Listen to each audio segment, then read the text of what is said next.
This should be played at high volume, preferably in a residential area.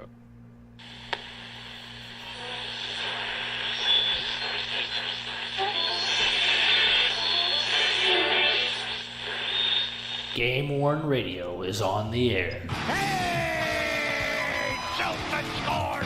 Up in the Cordova, baby! We're going bowling. Now, let's go hunt moose on a Harley. The fires, he scores!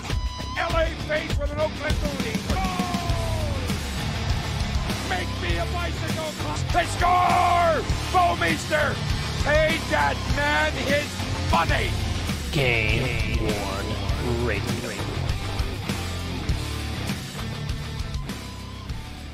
Hey everybody, it's Derek, GameWorn Radio, part of GameWorn.us, here with Matt McGonnell, Dan Day, Jason Doc Noise, and we might hear a little bit from Matthew Miller, if he's able to speak, that is. How's it going, guys? It is fantastic. Great. So we got a pretty good docket today. We can talk about some sales that happen. I kind of want to talk about a little bit of the playoffs and what's going on with that, just because, you know, it's in our hockey realm, and obviously they wear jerseys in the playoffs. Matt's got a story, right, Matt? I do. It's do you want to start with that, or do you want to wait? Well, is it going to bring us down, or is it going to lift us up? I'll say both. It's going to bring us down and lift us up? Yes. Just do it. All right, you go ahead and lead up. Well, I helped out a fellow collector get a jersey from a team, and there was somebody that helped me out getting the jersey. And I was initially going to keep the jersey, but we worked out a trade because we both collect the same player, and everything worked out. And this person that was the middleman between us, just an exceptional person. And I have I don't know if he would like to be named, but I won't name him unless he would like to be named. But anyway, worked out this deal and we made this thing happen. It was a direct sale from the team. And unfortunately, the jersey that showed up was not game worn and game issued, and still had the stickers of the born on date in the fight strap and on the hem tag. And the middleman guy, collector, is just an amazing person, is helping to rectify the problem, even though he is not at fault. And it just goes to show you that, you know, we bitch and complain about my gray and their prices and whatnot. And I got to stand behind them and say, you know, Barry, if you're listening, you do a great job marketing, researching, and making sure your stuff is authentic and not sending out something that is not what it claims to be. What team was it? Stockton, AHL. Okay. Well, that kind of sucks, but it's good that everybody's trying to help everybody out for the right thing. Yeah, I mean, there's a lot of teams that they don't know what they have. That plain and simple. They just don't know what they have. So that is quite unfortunate. I'll tell you what, though. Guys at my grade are pretty nice. I mean, you know, we had that kind of little bit of a downer episode last week, and I was a little bit in the dumps, right? And Stu calls me up a day or two after the show and kind of gave me a little bit of a pep talk and come snap back to reality type talk, and I really appreciate that. So if Stu's listening this week, you made a difference, man. I would greatly appreciate it. So well, and with that too, Derek. I mean, and I don't bash companies. I dealt with some, I've not. I read the stories of issues people have with other companies, that whatever. When certain companies, certain auctions, certain whatever, you can go to them and say, hey, I've done the research, or this person's done the research, and we don't think this is what this is, or you say it's game worn and it's game issued because of this. Some of the places react really well, say, oh crap, we made a mistake, how can we make it up to you? Like in the case if you've already bought it, they'll do things. Or if it's out there and it's supposed to be game worn and it's issued, they may pull it, they may lower the price, they may do different things. But companies that respond to that, that are welcoming of collectors, people that have done the research and can back it up, and not just with, oh, I think it's this. If you can show them pictures or show them whatever saying, hey, this is not what's being sold, and they correct it, that shows me a company, a person, an auction house, whatever it is, that they care enough about the hobby that they know they admit that they don't know everything. Things get missed. I mean, all of us find stuff or miss things, whatever you want to say, but companies or people that correct the problem however it needs to be corrected or work with the person shows that they give a damn enough about the hobby that it's more than just money. And that's how it should be. And it's nice, you get a little bit more feedback from, I would say, secondary companies, like non-teams. And then sometimes I've seen teams, correct mistakes, or, if they ship the wrong thing, they'll let you keep it and just send something else out or send the right thing, right?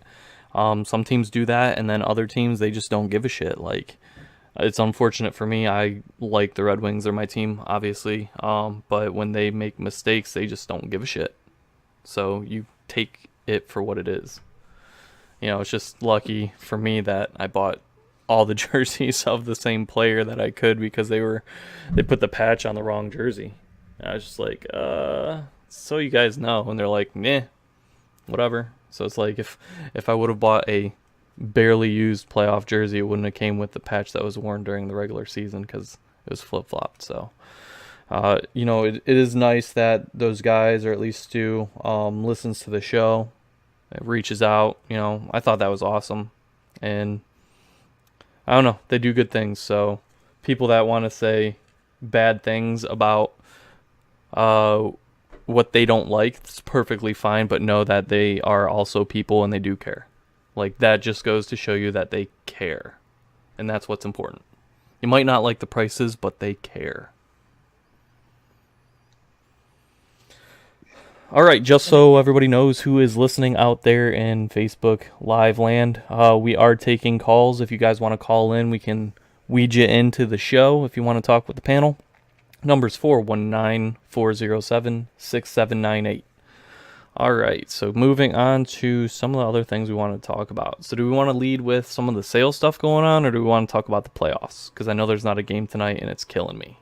Yeah. AHL's on right now. Yeah, you know what? I don't really watch talk- anything other than the show, man. I haven't been following the AHL. I haven't been following. You know what? ECHL. I think the AHL playoffs right now are better than the NHL playoffs. The way that the Capitals are running away with that series. I mean, those are good games, but man, dude, Oshie last night just deserved everything that he got. I might get blasted for saying that, but dude, he popped that dude in the face. He popped Miller in the face 2 times, dude. It's getting rough. Yeah, I mean, the Capitals are playing. What I saw last night just didn't seem like the.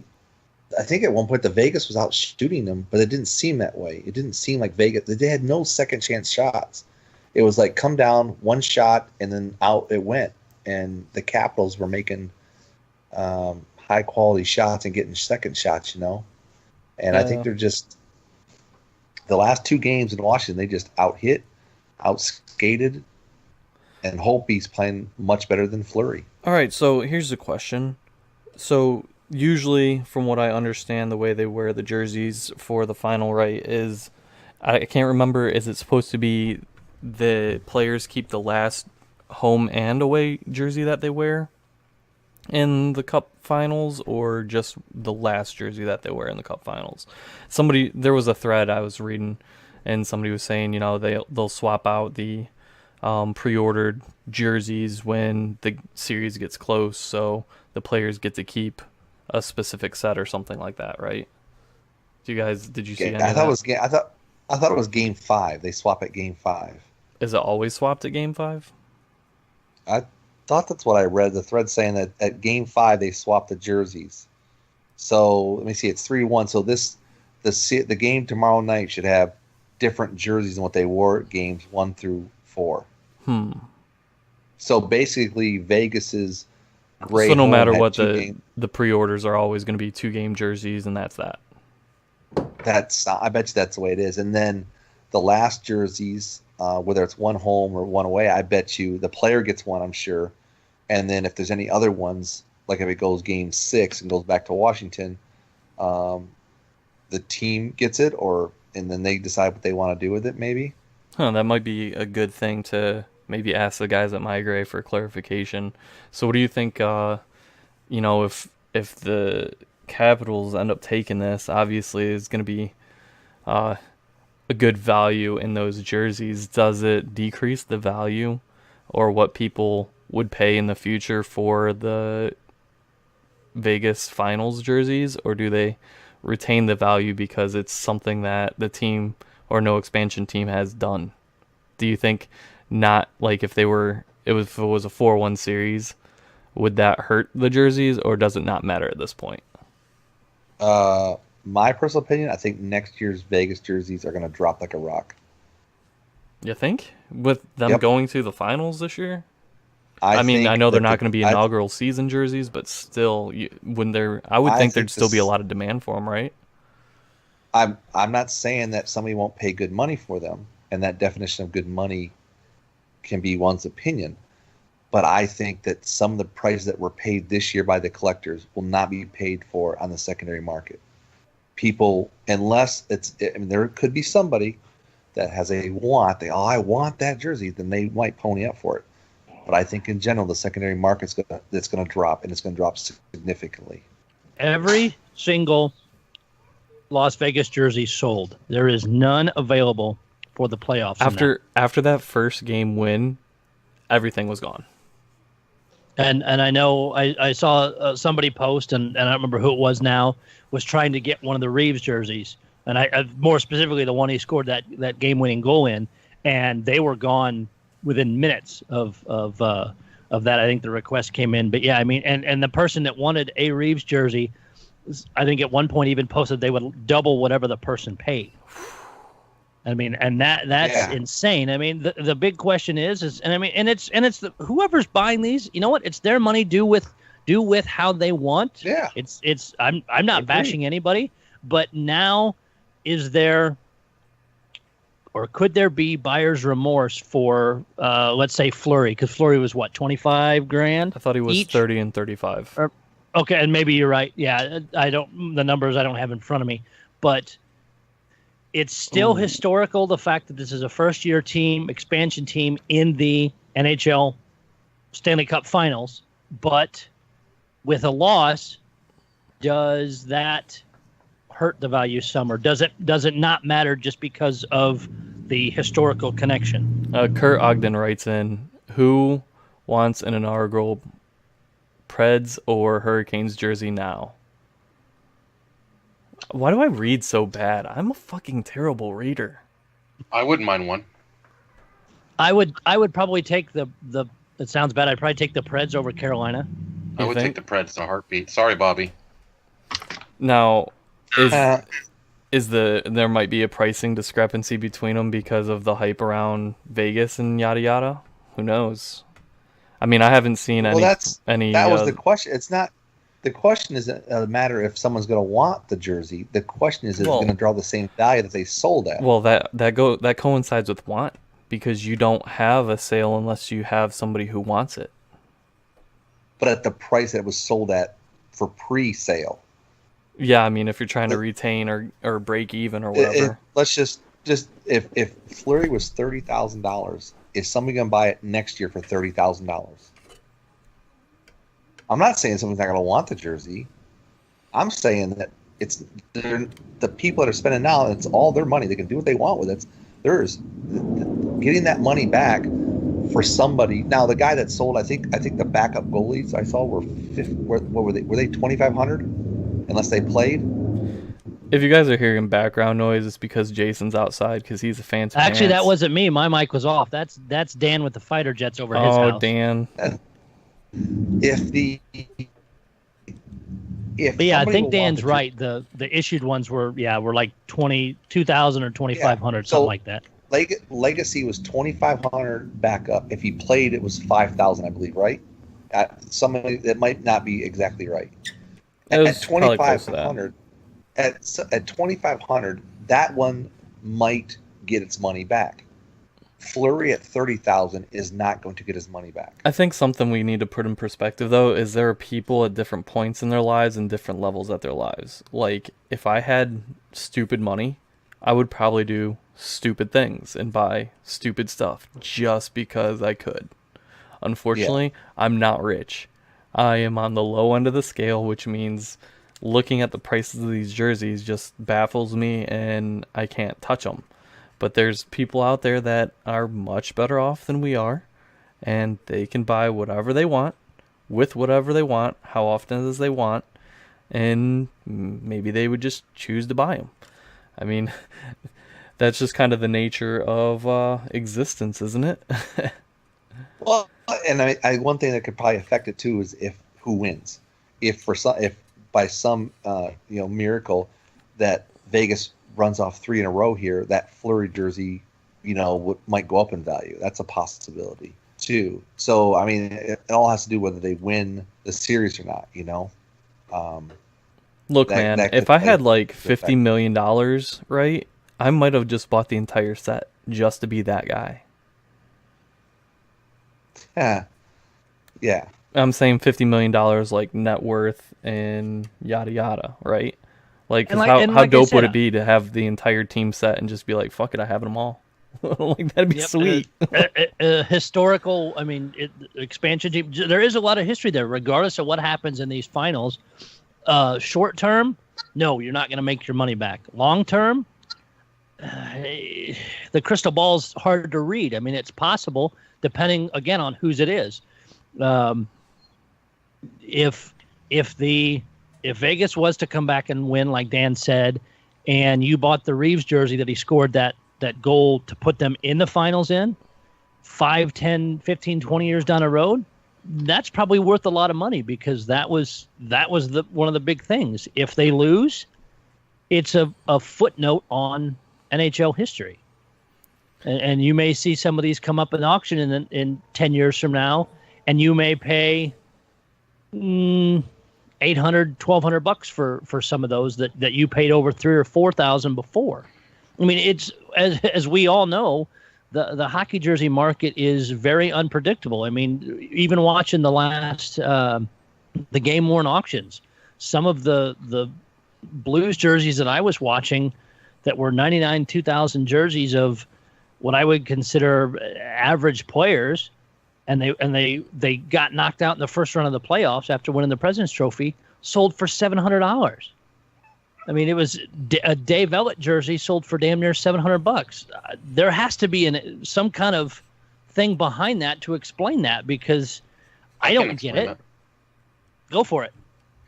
You can't judge or predict personal connection with a jersey and or player. So Let's just say, we'll take your Dave Ellett, for example. Maybe the collector that bought it had to have it. One of those situations like, man, I saw Dave Ellett play in that jersey that year, and he signed an autograph for me as a kid, and it got me into liking the Leafs. And you got to have that jersey because it brings back those memories. So there is no market for that. There is no predictability. There is no, I don't even know, ability to see the future. I want it at any price, no matter what. To some degree, yes. It means something more than just a jersey in a collection at that level. It's a personal connection versus like what we do, which is we buy jerseys because we think they're cool. But like I said, I think it's awesome. I know Migray's got to be happy from the financial side, but I think it's awesome that they sold out that fast, because, and I don't know because Migray's selling the Capitals as well, correct? Yeah. Oh yeah. Here's I'm a question. assuming all those are sold out also. Does that pinpoint with as fast as everything sold? Does that pinpoint the health of the hobby? Does that show that we're alive, well, and kicking? Maybe to a point. It's and I didn't see. Of course, I've been watching the Vegas stuff a lot closer, but I didn't see what the pricing was for Capitals. I'm assuming it wasn't. anywhere close to Vegas. Wasn't. Do you think some of these jerseys might have went into I think like maybe the- non-collector I hands, think it maybe was- corporate hands? You know, and we won't see them in the hobby again. Possibly. Some. I think the higher end ones. I mean, you may see once we get through the finals, you'll see some mail days of some of the bigger name ones or some of the lesser name ones. A lot of it's budget. But yeah, I think you'll probably see 25% never show up anywhere. At least 25%. Now, here's the question. Here's the ultimate question: can those people that have purchased those be converted to the collecting hobby, or is there just no chance? So don't try. Like that's my question. Like we can bring in fans and get them to buy jerseys, right? But can we convert them to collectors? You know what I mean? Can we capture them as a market, as an audience, and keep them around and keep the hobby flowing? That's the end all be all. Are we doing a good enough job at that? Letting them know the existence of the hobby and so on. We'll see. Time will tell, right? Yeah. And that's the big thing is like I've mentioned several times is when teams sell jerseys at games, people that are not collectors, not regular game worn connoisseurs, see those. If they're reasonable priced, they're in that mood, they're in that atmosphere of their brain clicking going, damn, I can get a connection to the team, the game, my favorite player, whatever. But if it's not for sale at the game and you have to go, if you're somebody that doesn't know how the hobby works, once you leave that arena, you may have bought a t-shirt with your favorite player's name, a hat, whatever. But once you leave that arena, that thought about the game worn jersey is probably gone. Just for people that are listening, if you want to call in, talk to everybody, number's 419-407-6798. We'll get you on air. All right, so before we hack this off for the playoffs, who do you guys want to win? Vegas. I'm still rooting for Vegas. But, I mean, it doesn't look too good for them. I hate to say it, I'm going to go with the Caps. I'm Vegas as well, but I don't have a lot of stake in either. I mean, I just think it's cool that somebody that hasn't won the cup is going to win the cup. So, no matter what, it'll be history. For sure. Yeah. It's a good year for hockey, I think. Has it really been a bad year? I'll be back later. Happy birthday. Rolled yet? But I guess it is nice to see it. Neither team in that's in the finals that's been there before. I think it reignites some excitement that some new blood. No offense to any, and to any of the other teams that have been there recently, that have been there recently, the Hawks, the Penguins, whoever. It's nice having two teams that have not ever been, and I know some people are bitching about Vegas because they're brand new, but it reignites a passion, not just in the fans of those two teams, but I think league-wide, because it's not the same, oh, great, we're going to see Jonathan Taves again, and Patrick Kane, or we're going to see Sidney Crosby, or the same old crap. You have new storylines that the NBC and stuff has to show. It's all new. And I think that reignites the passion across the league. Like I said, not just for fans of those two teams, but fans everywhere. And you may pull in some wishy-washy fans, or even, I mean, I know a lot more people are watching these, and I'd be curious what the ratings are compared to years past, because when you get the same repeat teams in there, nobody gives a damn anymore. Dynasties Because it's whatnot. been done. You will see a team hoist the cup this year that never has. All right, so sales, man. Sales. Everybody's doing sales right now. The Crunch had a sale today at 5 o'clock on a Tuesday. They had some pretty cool stuff. If I was in the area, I'd probably get some. They had a lot of goalie sticks. I need a new twig. I still need to talk to some of the people that went. Ryan said he went and picked up some stuff, so I'm curious to see what he had. Didn't have like a ton of jerseys or anything, but it looked like they had a rack. Some of the jerseys left over from this year. Bunch of equipment, saw helmets, tons of sticks. I can't even remember what else, but it looked pretty cool, so I kind of wish I was there. The Red Wing sale was this weekend. I did not go. But hey, it's good to be in the Detroit Mafia because I still got stuff. You know what? And I got a question, because usually, I mean, I follow the Wings page and I follow other stuff. I haven't seen many like info on pricing like I normally do. I had the list and I sent it to a few people and it got out, and in some of the groups they posted it. But your lowest level jersey, what the fuck was that? Your lowest level jersey ran $800. What the fuck was that? I got it. All right. Yeah, your lowest level jersey run, what is it, $800? That was a Tom Wilson. You could only get one, right? Or that was the only one that you could get for that, for $800. Everything else was more. Did you go already? I'm on mute. Yeah. So they archived an entire set. So all the red set 1 red jerseys, they archived them. Why would you not do the last set at the Joe instead of the first? This was the first at LCA. Oh, I'm sorry. I'm backwards on my thinking. Sorry about that. Yes. What about equipment in that? Because I know in the past helmets have been like $250. I had somebody pick me up a Glendenning helmet because it had the NHL 100 sticker on the back. It was down to like $175 from $300. We did notice, the prices when you go to the games, right? They were pretty expensive compared to previous years. So I mean, I think they were having a hard time moving equipment. Even sticks were expensive, stuff like that. So I think a lot of prices were marked down. They had some practice jerseys that were like $35, so some people got those. They had a crap ton of nameplates. They were I believe, and somebody could tell me I'm wrong, feel free, but I believe they were the away nameplates that they would put on the away lockers, and the training camp nameplates.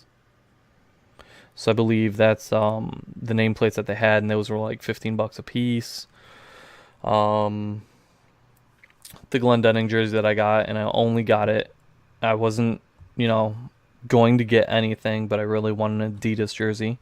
I wanted a 3-patch jersey. It was like $1,200, man, for one jersey, right? And it wasn't even the highest. Like I wanted to get a Witkowski jersey, $1,800. No thanks. I think Mike Green was like $1,800. Athanasiou was $2,500. A Larkin, they only had one, $5,000. They had no Zetterbergs. And your red set was extremely limited. So like they had a red set 2, but they still didn't have all the players on red set 2, which is crazy. It's crazy. They archived a ton of stuff. Nuts. Any jersey that was worn for the home opener, archived. Can't get it. And last game. And the last game? And the last game, and any milestone jersey. Oh. That's why there was no Z's. Gotcha. Okay, that makes sense. So Matt's here. Can I still tell you you're wrong? Matt's here. He's part of the Detroit Mafia. If you guys haven't heard about those guys, you gotta look out for them, because if you don't, they might do something nice for you. Gotta be careful. Jesus Christ, that does seem awfully excessive to archive that many freaking jerseys. Right? But yeah, Matt helped me out getting some stuff. Those guys worked kind of as a team, which was really cool to see. The one thing about the pricing of the jersey is no fights. from what I hear. Obviously, I wasn't there. Matt can correct me if I'm wrong, but from what I'm hearing, no fights. Nobody was fighting because it was more like, we can't get multiple jerseys because the price is too high. We're just going to get one. What do you want? What do you want? Okay, everybody's cool. Go get what you want. Help each other out. Pick some stuff up and sort it out. So, I mean, it definitely... Yeah, we had our jerseys within the first 2 minutes, and then we just divided them up, because there was only one per person. Was there a line in anything? Because I know in years past, when Derek's been up there, other people have been posting stuff. There's crazy early super ass lines, or is it because they've cranked up prices and different things? Is it pretty much that you just show up and you're fine? No, you could probably blame me for the early lines. And Derek can attest to that. Yeah, I think we've fought over that before. so here's the deal behind that, right? So, was the first year that I ever knew Matt, what was that, 3 years ago? Like, all right, so Yeah. 4 years ago was the earliest that we ever showed up, and I met Jason there at like, it was like 4:30 in the morning, right? Something like that. And we were third and fourth in line. I think that was the year I didn't get the Glendennings because Brooks was there. And Brooks was there like 10 or 15 minutes before us, right? So it's kind of like, So it's like, all right, that's the earliest anybody's ever been to the thing, 4:30 on the day of, and you wait 6 hours or so, and then you get in. Well, the following year, Matt shows up, right? And so I'm sitting at home, chilling, and I get a text message. There's already a line at the sale. And what the fuck was this? Was it a Thursday that you went there? Yeah, Thursday night. And I'm like, what the fuck? Here was why I was so mad. Was that Thursday night 2 weeks before the sale started? No, not quite. Here's why I was so mad. I was like, he's gonna go there. People are gonna find out that he was there 2 days before the sale, and now all of a sudden, everybody, if you want to be, near the front of the line, you're gonna have to get there 2 days in advance from now going forward for the rest of eternity, and waste your fucking time trying to get into the sale every time they have it, right? So I was upset. It was stupid, but I think Matt kind of gets it. Well, who was the next person in line? When did they show up? Didn't they show up like on Friday, like around dinner time? Yeah, something like that. Most people didn't take the day off, but I had the day off, so. Yeah, so learn a little bit, but whatever. You guys got there the day before this time. So last year we just did the day before, and then this year I got there at 4 before HTA closed, and then a couple people showed up at 5 and 6, and then Brooks and Jonesy came in at 8. And more people started to come at like 1, 2 o'clock, so, might as well get there early and just hang out. Right. Plus, it's a good time. Yeah, that's the one thing that I do miss about going is hanging out with everybody. And it's like, Matt called me up after the thing, and he was like, yeah, we helped you get the jersey that you wanted, grab some nameplates for you. And we were talking about like what I missed out and why I was like the reason I didn't go is because I'm trying to separate myself a little bit from this Glendenning obsession, right? I don't have the money for it. Like, I can't buy 2 jerseys at $1,200 a piece. And damn it, Matt, stop typing or mute your mic. One of the two. So yeah, it was the money thing and then the time investment behind it. But the one thing I did miss out that really was the disappointing factor was hanging out and seeing all the guys that go, right? Because we talk and we all chat on Facebook and yada yada. But it's much different environment in person. Even the year that me and Matt were like kind of at odds that one year, like we still went to the Joe's bar or whatever next door and grabbed a beer after the thing, and we all bullshitted and hung out, and that was still cool even though we were mad at each other. And it's like I want to plan like just let's go shoot the shit somewhere, maybe when we can convince Jason, since he's building that house and he's putting that bar in the basement or whatever, to like all go to Southgate or Downriver, Wyandotte, wherever that house he's building is at, drink his beer and chill in his basement, look at his shit, and just kind of shoot the shit. I think that would be super cool. Because I missed that at the sale. And I apparently missed a fucking great story, too. Because apparently one of the guys got wasted on that night before, went, slept in his car, woke up, walked over to the guys, and had pissed his pants. I missed it. Yeah. You think he pissed, like, he got out of his car and then pissed in his car by accident? You got to turn back around? Because it doesn't make any sense. Had to have, man. I don't know. That's funny to me. I like that. But it'd be really cool to just get the guys together. I know we're trying to plan an expo up in Detroit, but it's not going to happen, like, soon. I'd really like to just get together and regather what I missed out on. But, yeah, the pricing just kind of kept me away. Plus, I had some hockey games on that day, too, and I was a goalie for one of my teams. So if you don't show up and you're the goalie, you kind of are screwing your team over. So didn't want to do that. So it was kind of a lot that just didn't work out for me, or didn't make sense for me. It doesn't help, like I said, not being in the best financial situation. You really got to watch what you're doing. So look for me to list a couple things for sale here soon. So that's that was the Red Wings sale. Did I miss anything? Did I get everything there, Matt?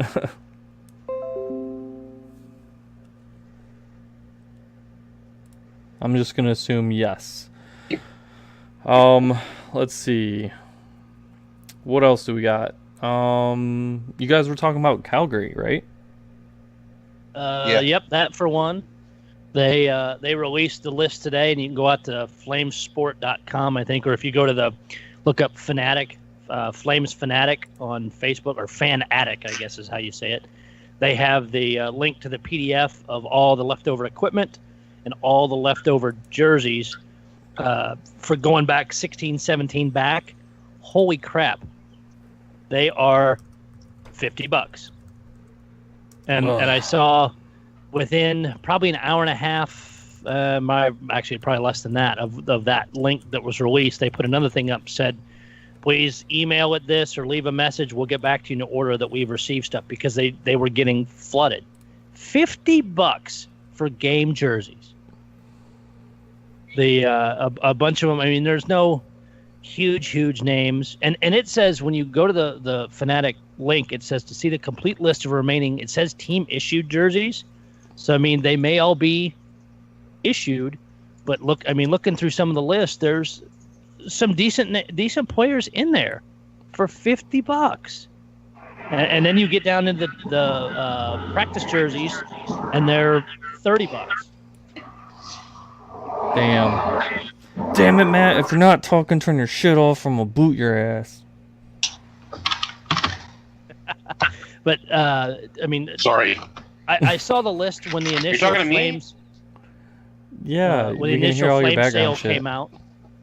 And I mean, there were some big names in there, super expensive. Most of those, I don't see any of that on there now. These are all issued, training camp, whatever. But, I mean... You can't buy authentics this cheap. And you can get, I mean, as long as you're happy with who it is, or I know people that buy these cheap game-worn ones like that, or game-issued ones, and strip them and turn them into somebody else. But yeah, training camp jerseys, practice jerseys, $40, $50 for game-worn. It's like, just buy the regular ones instead of training camp ones, but just depends on who you want. So a lot of lists out there. I know all the Yager stuff seemed to go pretty quick. I know there's some Yager jerseys still out on the Flames page, and I don't know. I know there's some price discrepancies depending on which one it is, but they start at $3,750 for the set one, and they go as high as $5,000. Damn. And there's 1, 2, 3, 7, 9 total. 5 whites and 4 red. You gonna get one? Hell no! You haven't seen my bank account. But I mean, but they're out there. Another cheap way to pick up, even if you're not I buy from different teams just for jerseys to wear. At that price is cheaper than me going to buy just a replica one from Goey Monkey or wherever, you know. Right. Besides that, Dan and I specifically have been watching the AHL auctions for the Calder Cup finals. Of course, him and I's favorite player is in the finals, Mike McKenna with the Texas Stars. How about that, man? He's in the finals 2 years in a row. Yeah, 2 different teams. Currently down 2-1 in the end of the second period. Garrett Sparks in net for the Toronto Marlies. But that auction, holy shit! Yeah, I haven't looked at that at all. Insane. Dan, you want to jump in on this a little bit? Dan Day. Yeah, what's up? We're talking about the AHL auction, man. What are the prices? I haven't looked at any of this. This is all news to me right now. Oh, McKenna was choppy, so I didn't hear what Doc said. The McKenna right now is holding steady at $999.97, $1,000 with 6 days to go. What? Where is this being auctioned off? Is this on eBay? This is at the NHLauthentic.com. AHL Authentic, sorry. Authentic.com. The next highest one is number 20 from the Stars, Rope Heinz. He's at $486.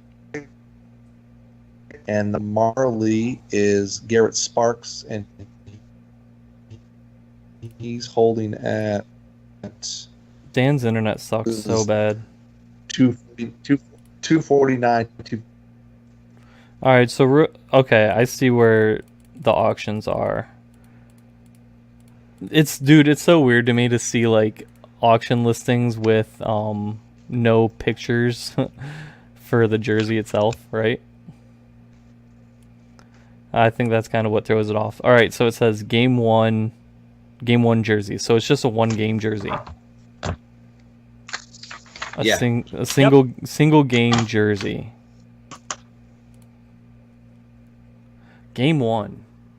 Is that usually what they do? I thought they usually do games 2 and 4. No, last year I think the AHL last year had. Last year was 3 and 5, I think. I can't remember. I have it written down somewhere. It was 1, and I think it was 1 and 3 or 1 and 5. It's something like that. Because I got game 1 last year, and it was a white jersey, and then the next one went up. The last year for the Crunch, and who did the Crunch play last year? Whatever. There was 3 of them that were auctioned. And Grand Rapids. There was 3 of them auctioned off last year. AHL Authentic did 2, a white and a blue, and then the Crunch did a blue one. And then I think the players got the other white one. I think that's how it went last year for how it kind of went. Are you guys bidding on the McKenna right now? No, I'm just watching it. When I looked at it today, I dropped a brick. I was like, "Are you fucking kidding me?" And this goes back to it's. I guess the people have to. Money aside, 1 and 3. If somebody's got the money to do what they want to do, that's a different conversation. But the average person that collects has to decide between, do I want this and what am I going to do with it?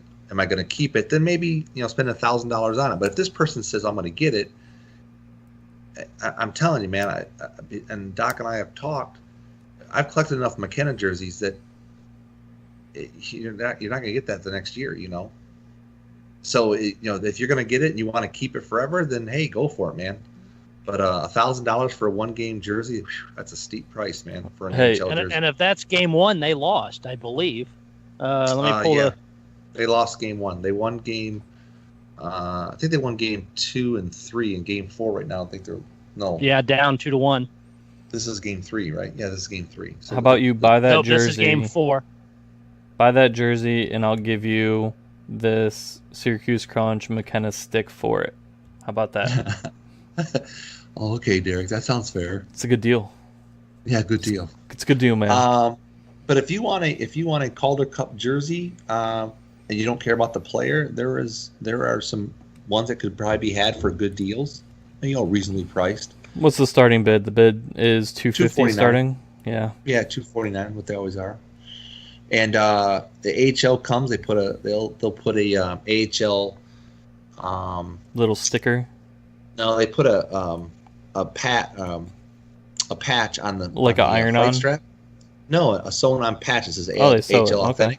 Yeah. On the fight strap, it'll come with a LOA from the AHL, and shipping's reasonable, like $15 or something like that. So that's not anything too crazy, but it's that time of the year people like jerseys that patches and championship jerseys. So That's true. no, yes, I've been watching them, and the one I can't find. Migrate last year had the ECHL ones, the Kelly Cup, but they're not getting them this year. So what's going on with Colorado's and Florida's jerseys? I don't know. I haven't even been following the ECHL, man. Who's in it? Colorado and who else did you say? Florida, Everblades. Everblades. Okay, yeah. Colorado next year will be the Avalanche's AHL team. They're going to move from San Antonio up to Colorado, and the Everblades are the Hurricanes and Checkers ECHL team.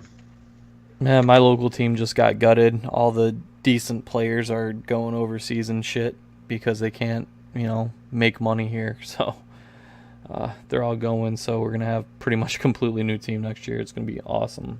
So it's not like I really cared too much. We just go to the games and watch them. My kid likes going to the games, whatever.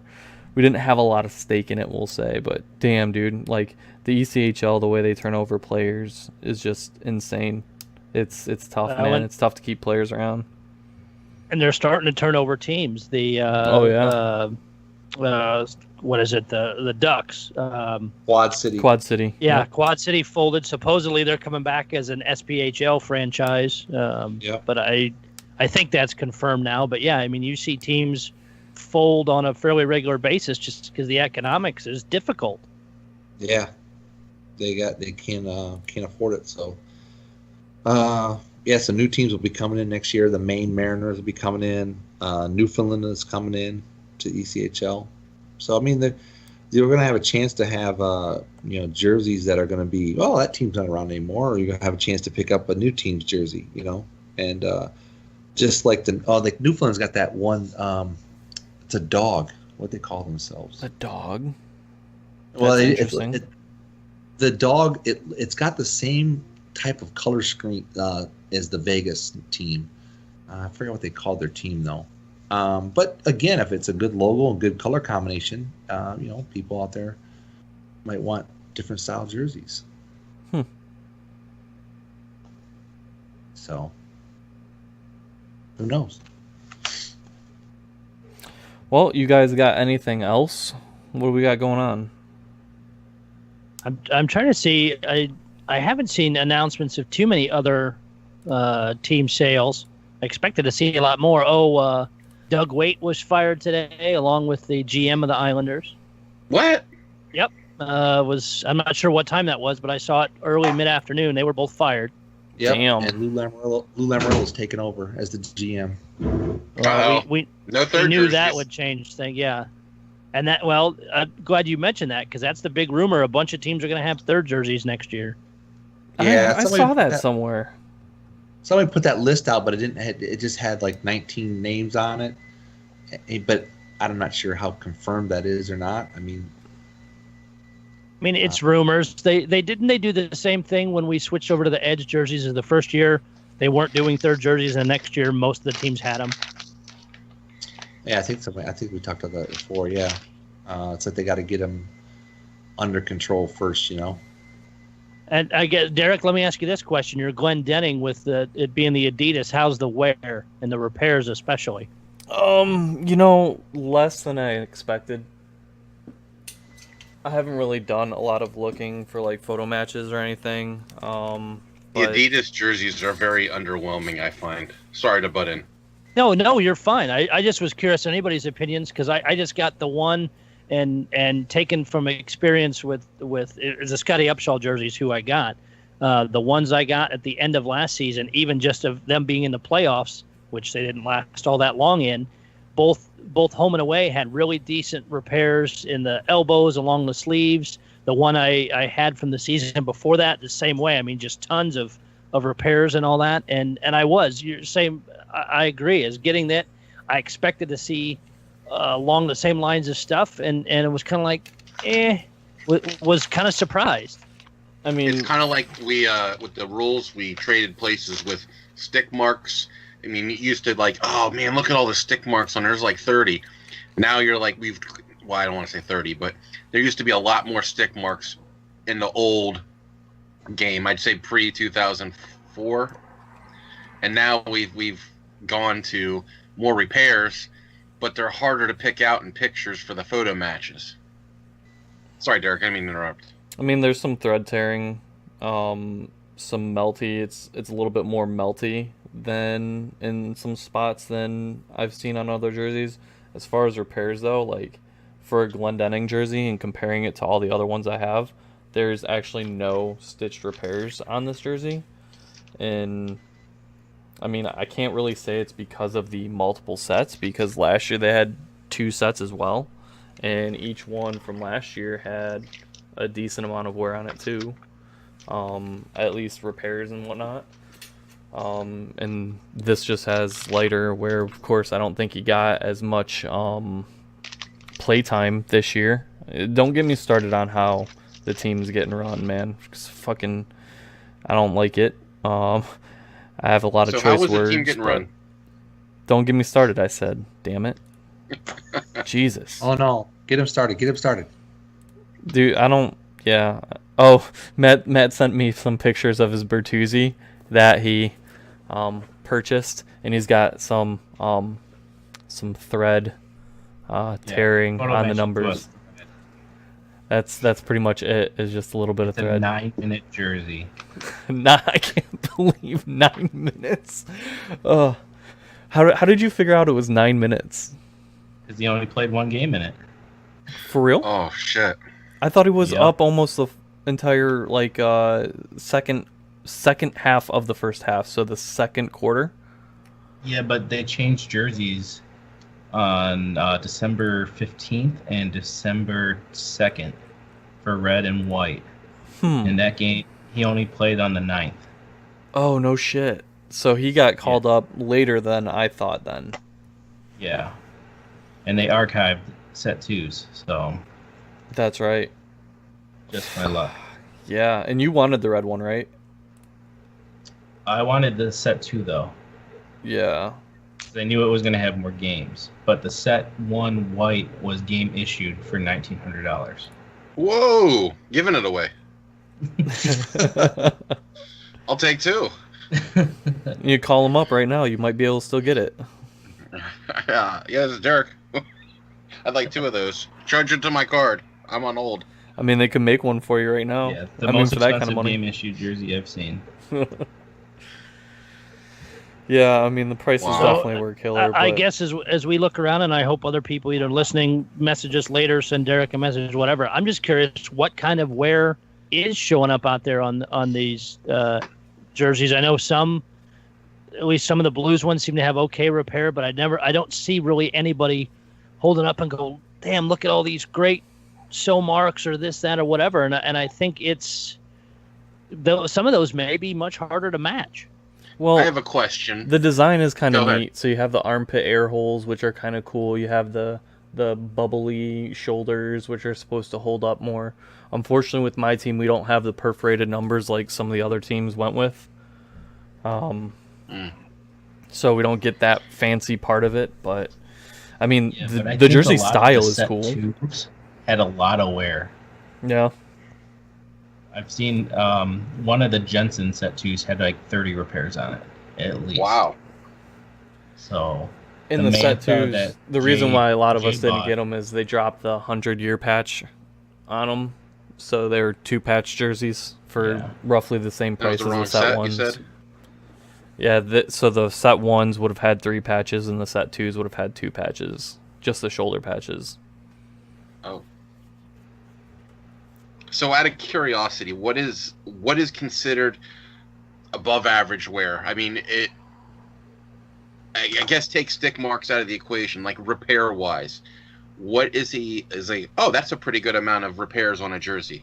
Is it 5? I'm being serious. Like, is it over 10 is, you know, honestly, what I is think that acceptable number, for you guys? as jersey materials have changed and them switching sets and stuff, I think, and a lot of it or varies team to team because some teams don't wear as many. It like me being a Blues collector, there's 4 sets I think this year because they didn't make the playoffs. I mean, 3 or 4 repairs is really good, but if it's a team like Nashville or something like that only wears 2 pairs or 2 sets of jersey a season. 3s now. Oh yeah, I'm sorry, you're correct. But even still, you figure the odds, and I think it's very. Everybody's mind's going to be different, honestly, in what they feel. I mean, the more the better. I think anybody can agree with that. But team to team, it varies a lot. I was just hoping like personal opinions. That's all. I think 5 or 6 maybe. It depends on the player. Like 5 or 6 for an average Glendenning of mine in the collection is pretty low. Like the ones I was just showing you guys, you might as well cut the sleeves off and stitch new sleeves on because it's been repaired that much on each sleeve. And that's pretty much average for most of the Glendennings that I have in the collection, where the sleeves are just destroyed, demolished, you know? So that it makes it rough. It really depends. And I've got Nyquist jerseys that are full term jerseys the entire season, and there's 1-2 repairs on it. So it really does come down to the player.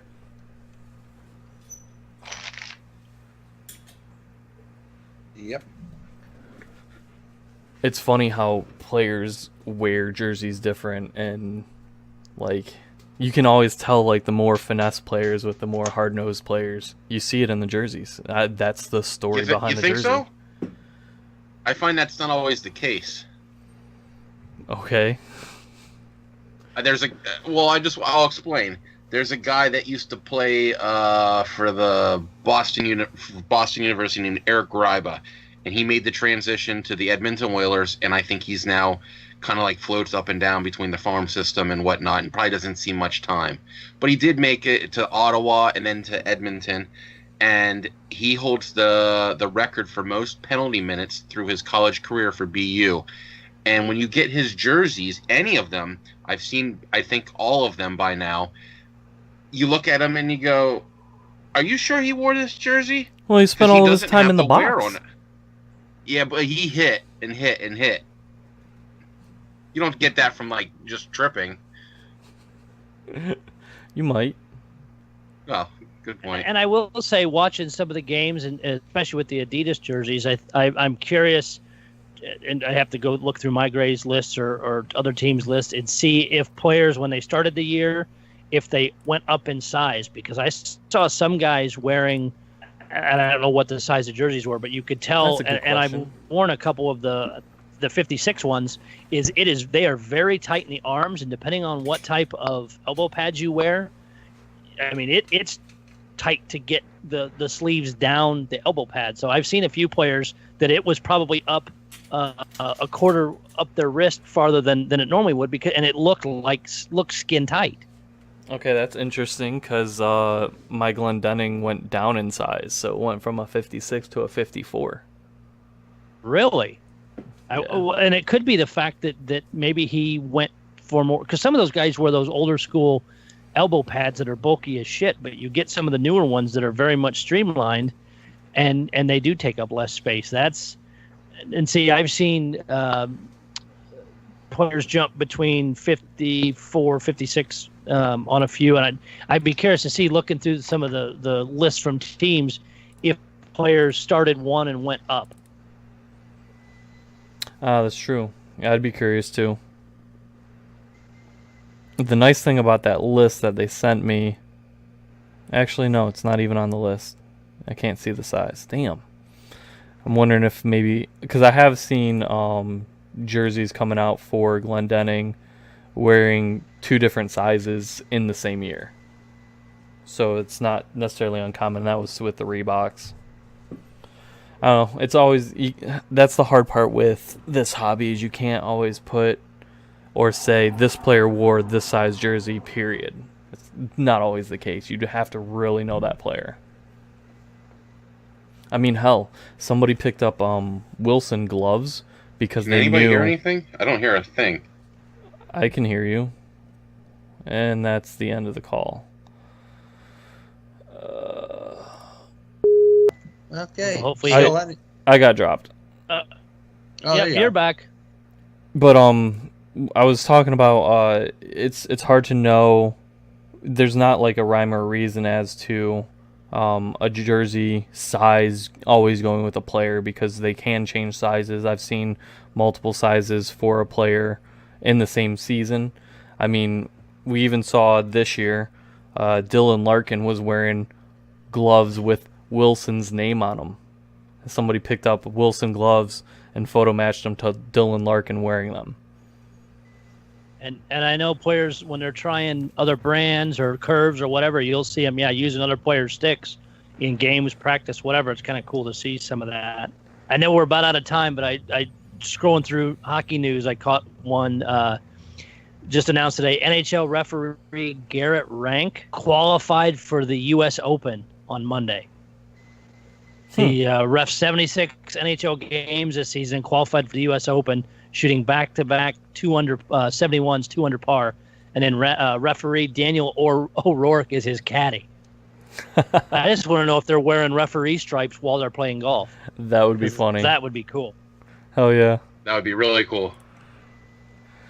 All right, guys. We'll appreciate you guys. On that. Yeah, GameWorn, yeah. Appreciate you guys coming on.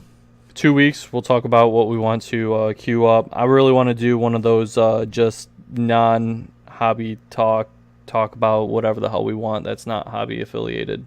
But we'll see. Let's see how the playoffs go, and we'll take it there. Okay.